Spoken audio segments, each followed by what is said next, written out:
Students, હવે આપણે જોશું conversion of partnership firm into કંપનીનો સમ નંબર 8 જોવાનું છે. ચાલો જોઈએ સમ નંબર 8 શું કહે છે. Ram, Shyam and Bhagwan are partners sharing the profit and loss in the proportion of 5:3:2. Their balance sheet as on 31st December 2010 is as follows. તમને નીચે આખી બેલેન્સ શીટ આપેલી છે. લાયબિલિટી સાઇડ કેપિટલમાં તમને રામ, શ્યામ, ભગવાન ત્રણેયની કેપિટલ આપેલી છે. જનરલ રિઝર્વમાં profit and loss account, provident fund, 10% loan of Ram, creditors, bills payables, bank overdraft, outstanding expense, depreciation fund આપેલું છે. પછી land and building નું depreciation છે, plant and machinery નું depreciation છે, furniture નું depreciation છે. પછી asset side goodwill, land and building, plant and machinery, furniture, investment, stock, debtor માંથી bad debt reserve માઈનસ કરેલી છે. cash bank balance આપેલી છે આપણને. On 1st January 2011, partnership firm was converted into Ram and Shyam Company Limited. અહીંયા જે partnership firm છે એની convert કરે છે. કેમાં કન્વર્ટ કરે છે? કંપનીની અંદર. Company took over all the assets except investment and cash. Company બધી અસેટ્સ લઈ જશે, કેશ અને ઇન્વેસ્ટમેન્ટ ને લઈ જશે નહીં. For this purpose, revaluation of assets was made as follows. First, A. Value of land and building is to be increased up to ₹1,75,000. એટલે કે land and building ની આપણે વેલ્યુ ઇન્ક્રીઝ કરવાની છે. B. Furniture is valued at ₹25,000. Furniture ની value આપણે 25,000 લેવાની છે. C. Value of the stock is to be increased by 5,000. Stock ની વેલ્યુ 5,000 ઇન્ક્રીઝ કરવાના છે. D. Provide 10% reserve for bad debts on debtor. debtor ઉપર 10% આપણે BDR રાખવાનું છે. E. Other assets are to be taken at their book value. એટલે બાકીની બધી assets ની book value જ આપણે લેવાની છે. Second, goodwill of the firm is valued at double than the average profit of the last 3 years. એટલે કે last 3 years જે એવરેજ પ્રોફિટ હશે એના ડબલ આપણે કરશું એટલે આપણે લેવાની છે goodwill. એટલે કે તમને યર ઓફ પરચેસ 2 આપ્યા છે. Profit for the last 3 years after taking 5,000 to general reserve was 25,000, 35,000 and 30,000 respectively. 3 years no profit આપ્યો છે, એમાંથી 5,000 રિઝર્વ સાઈડમાં મૂકેલી છે. Third, company took over all the liabilities except the loan of Ram. Company બધી liability લઈ જશે પણ રામની લોન લેશે નહીં. Loan of Ram is to be paid by giving 12% debentures of the company. એટલે કે રામની લોનને આપણે પે કરી દેવાનું છે. કેવી રીતે પે કરશું? એને આપણે આપશું 12% ના debentures. Shyam took the investment at ₹25,000. એટલે કે જે ઇન્વેસ્ટમેન્ટ કંપની નથી લઈ જાતી એ શ્યામ લઈ જશે. કેટલામાં? 25,000. Fifth, dissolution expense by ₹5,000 which was paid by the company. અહીંયા dissolution expense 5,000 છે પણ પે કોણ કરે છે? એ કંપની. કંપની પે કરશે એની એન્ટ્રી આપણે કઈ કરવાની નથી. Company gave 3,000 equity shares of ₹100 each at ₹125 and remaining amount paid in cash. Company અહીંયા PC માં શું આપે છે? તો કે એના તમને અહીંયા શેર્સ આપે છે. 3,000 શેર્સ તેની ફેસ વેલ્યુ 100 છે પણ તમને 125 માં આપે છે. અને બાકીની અમાઉન્ટ કેશમાં. અને ભૂલતા નહીં ઉપર આપણને એવું કીધું હતું કે રામની લોન માટે 12% ના ડિબેન્ચર પણ મળે છે. તો અહીંયા આપણને ત્રણ વસ્તુ મળશે: ઇક્વિટી શેર્સ, ડિબેન્ચર્સ અને cache. Partners distribute the shares received from the company in their profit sharing ratio. એટલે જે કોઈ શેર મળે છે એ ડિસ્ટ્રીબ્યુટ કેવી રીતે કરશે? પ્રોફિટ શેરિંગ રેશિયો ની અંદર. Prepare partners necessary accounts in the books of the firm. પહેલા આપણે વર્કિંગ નોટ કરશું. ફર્સ્ટ વર્કિંગ નોટ કરશું આપણે ગુડવિલ ફાઇન્ડ કરવાની છે. આપણને પ્રોફિટ આપેલું છે 25,000, 35,000, 30,000. રિઝર્વ સાઈડમાં મૂકી દીધી તો રિઝર્વ આપણે પ્લસ કરશું. 3 યર્સનો 5,000 રિઝર્વ પ્લસ કરી નાખશું તો આપણને નેટ પ્રોફિટ મળી જશે 3 યર્સનો. શું કરશું? Total profit divide by total years કરશું તો મળશે એવરેજ પ્રોફિટ. ટોટલ કરશું 1,05,000 divide by 3 average profit 35,000. Goodwill find કરવી છે. Average profit into number of years of purchase. Average profit કેટલું મળેલું છે? 35,000 ઇન્ટુ કેટલા કરશું? 2. Goodwill 70,000. Second working note, net assets, total assets minus total liabilities. Goodwill 70,000, land and building આપણને કીધું છે લેન્ડ એન્ડ બિલ્ડિંગ ની વેલ્યુ લેવાની છે 1,75,000 તો 1,75,000 નેટ એસેટ્સ કેલ્ક્યુલેટ કરતી વખતે જો ન્યુ વેલ્યુ એક્ટિવ હોય તો ન્યુ વેલ્યુ લેવાની, જો ન્યુ વેલ્યુ નથી તો ઓલ્ડ વેલ્યુ લેવાની. તો લેન્ડ એન્ડ બિલ્ડિંગ પછી હવે આપણે જોશું પ્લાન્ટ એન્ડ મશીનરી.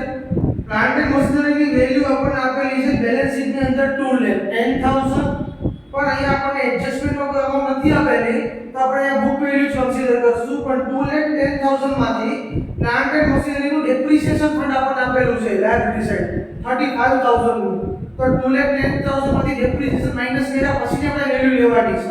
તો 2,10,000 માઈનસ 35,000 અને અમાઉન્ટ આવશે પ્લાન્ટ એન્ડ મશીનરી ની 1,75,000.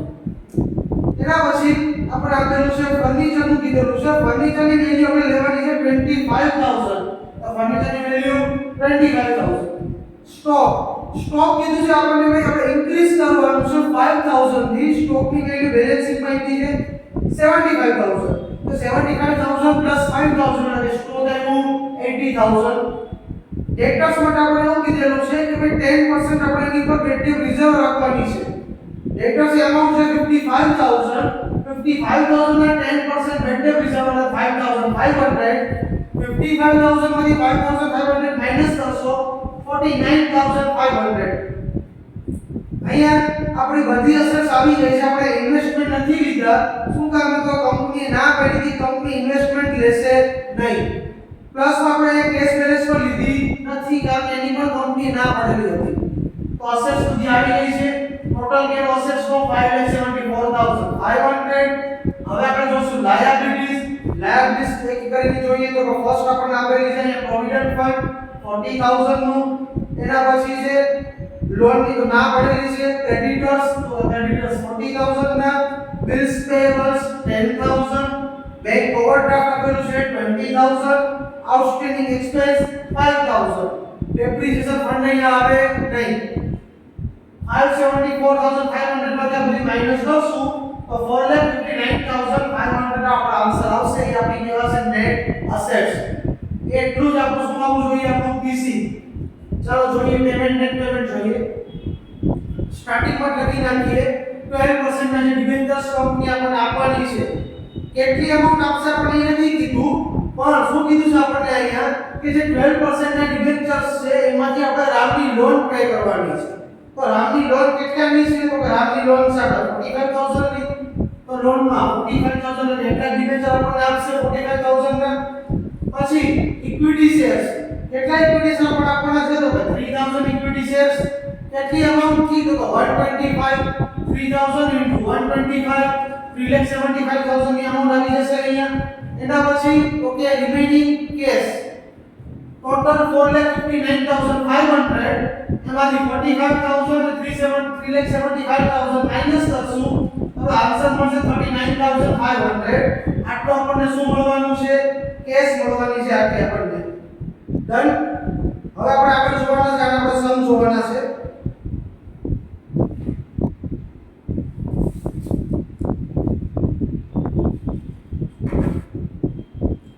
ચાલો જોઈએ આપણે સમ જોઈએ. ફર્સ્ટ ઓફ ઓલ આપણે એન્ટ્રી કઈ થશે તો કે આપણી બધી અસેટ્સ ને ટ્રાન્સફર કરવાની છે. ક્યાં ટ્રાન્સફર કરશું રિયલાઇઝેશન અકાઉન્ટમાં. આપણે અકાઉન્ટ્સ કેટલા બનશે તો કે અકાઉન્ટ્સ એક તો રિયલાઇઝેશન અકાઉન્ટ બનશે. એના આપણે કયો અકાઉન્ટ બનાવશું તો પાર્ટનર્સ કેપિટલ અકાઉન્ટ બનાવશું. પછી રામન સેમ કંપનીનું અકાઉન્ટ બનાવશું. ત્રણ અકાઉન્ટ કમ્પલસરી. એના પછી જે વસ્તુ પ્રોવાઈડ કરતી હોય કંપની શું પ્રોવાઈડ કરે છે તો શેર્સ પ્રોવાઈડ કરે છે તો શેરનું અકાઉન્ટ. પછી શું આપે છે ડિબેન્ચર તો ડિબેન્ચર્સનું અકાઉન્ટ. પછી કેશનું અકાઉન્ટ અને રામની લોન આપણે પે કરવાની છે તો રામની લોનનું અકાઉન્ટ પણ આપણે બનાવશું. તો કેટલા અકાઉન્ટ બનશે 7 અકાઉન્ટ અહીંયા બનશે આપણા. ચલો વન બાય વન આપણે એક અકાઉન્ટમાં આપણે છે પોસ્ટિંગ કરતા જઈએ. ફર્સ્ટ જર્નલ એન્ટ્રી અસેટ્સ ને ટ્રાન્સફર કરવાની છે રિયલાઇઝેશનમાં. તો રિયલાઇઝેશનમાં ડેબિટ છે બધી અસેટ્સ લખી નાખવાની. કઈ વેલ્યુ લખવાની છે બુક વેલ્યુ લખવાની છે. લખતા જઈએ.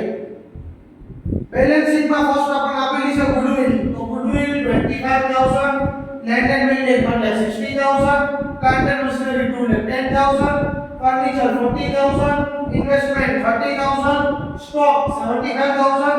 ડેટર્સ 55,000. પછી ક્રેડિટ સાઈડ વહે જશું અને અહીંયા કેશ બેલેન્સ છે ને આપણે નહીં લખીએ શું કામ હે અહીંયા કંપની કેશ એક્સેપ્ટ નથી કરતી તો કેશ બેલેન્સ ને આપણે લખશું કેશ અકાઉન્ટમાં debit side balance note down 17000 done બધી અસેટ્સ આવી ગઈ રિયલાઇઝેશન માં ક્રેડિટ સાઈડ બધી લાયબિલિટીઝ લખવાની છે 1 બાય 1 લાયબિલિટીઝ માં ફર્સ્ટ ઓફ ઓલ આપણને શું આપેલું છે તો લાયબિલિટીઝ આપણને આપેલું છે પ્રોવિડન્ટ ફંડ 40000 પછી લોન ની નામ કરી દીધું લોન નું બધા અકાઉન્ટ બનાવ્યું છે તો લોન ને આપણે લોન ના અકાઉન્ટમાં ક્રેડિટ સાઈડ લખશું બાય બેલેન્સ નોટ ડાઉન 45000 એટલે લોન નું બધા અકાઉન્ટ બનાવ્યું છે અહીંયા લખશું આપણે એટલે આપણે નથી લખ્યું એના પછી creditors 40000 bills payable 10000 bank overdraft 20000 outstanding expense 5000 depreciation fund પણ લખવાનું બધાયનું land and building 40000 plant and machinery 35000 furniture મુજબ ડેપ્રિસિએશન આપેલું છે 10000 ટોટલ આપણે આપી દીધું છે 85000 ફર્સ્ટ એન્ટ્રી કમ્પ્લીટ થઈ ગઈ થર્ડ એન્ટ્રી એક્યુમ્યુલેટેડ પ્રોફિટ ની એન્ટ્રી કરવાની છે શું થશે પહેલા તો કેપિટલ અકાઉન્ટમાં ક્રેડિટ સાઈડ કેપિટલ લખશું પ્રવીણની બાય બેલેન્સ નોટ ડાઉન રામની કેપિટલ 120000 શ્યામની કેપિટલ 1 લાખ ભગવાનની કેપિટલ 90000 એના પછી જે કોઈ રિઝર્વ ફંડ છે શું કરશું ડિસ્ટ્રીબ્યુટ આપણે શું કરવું છે રિઝર્વ માં જનરલ રિઝર્વ આપેલી છે તો જનરલ રિઝર્વ આપતા રેશિયો 5:3:2 માં કરશું ડિસ્ટ્રીબ્યુટ 20000 12000 8000 એના પછી પ્રોફિટ એન્ડ લોસ અકાઉન્ટ આ લાયબિલિટી સાઈડ આપેલું છે ઇટ મીન્સ કે પ્રોફિટ છે તો એને આપણે ક્રેડિટ સાઈડ ડિસ્ટ્રીબ્યુટ કરશું બાય P&L અકાઉન્ટમાં રેશિયો સેમ ટુ સેમ રહેશે અહીંયા સ્મોલ અમાઉન્ટ 7500 એના પછી આપણને 4500 3000 એના પછી હવે આપણે અહીંયા રિઝર્વ માં ડિસ્ટ્રીબ્યુટ થઈ ગઈ છે આપણી ફોર્થ એન્ટ્રી આવશે અહીંયા PC રિસીવેબલ એની એન્ટ્રી શું થશે અહીંયા તો કે કંપનીનું અકાઉન્ટ ડેબિટ કરવાનું અને રિયલાઇઝેશન અકાઉન્ટ ક્રેડિટ કંપનીના અકાઉન્ટમાં debit side opposite particular realisation account 459500 realisation credit side opposite particular by રાયન શ્યામ કંપની લિમિટેડ અકાઉન્ટ 459500 હવે પાંચમી એન્ટ્રી આપણી DC શું થશે રિસીવ જે કોઈ વસ્તુ આપણને મળતી એનું અકાઉન્ટ શું કરવાનું ડેબિટ ઇક્વિટી શેર આપણને મળે છે તો ઇક્વિટી શેરના અકાઉન્ટમાં ડેબિટ કરશું opposite particular Rayan Shyam company limited account 375000 debenture પણ આપણને મળે છે તો ડિબેન્ચર અકાઉન્ટમાં debit side Rayan Shyam company limited opposite particular 45000 cash મળે છે તો કેશ અકાઉન્ટમાં debit side to Rayan Shyam company limited account 49500 Rayan Shyam company limited account શું કરવાનું